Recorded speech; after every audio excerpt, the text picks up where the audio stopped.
சுகமான சுமையாய் இது கையில் ஏந்தி தாலாட்டுவேனே. காற்றோடு தலை கோதி நதியோடு தவழ்ந்து உயிரோடு உயிராக உறவாடும் அழகே. பனியோடு விளையாடி மலரூஞ்சலாடி கரை வந்து தமிழ் பேசும் இரு கால் வெண்ணிலவே.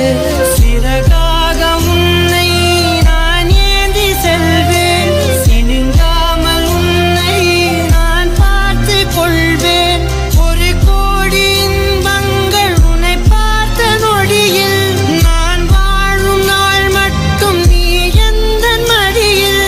உன்னை ஈன்ற பொழுதிங்கு கடவுள் தன் முகம் பார்த்த பொழுது உன் பாதம் தொழுது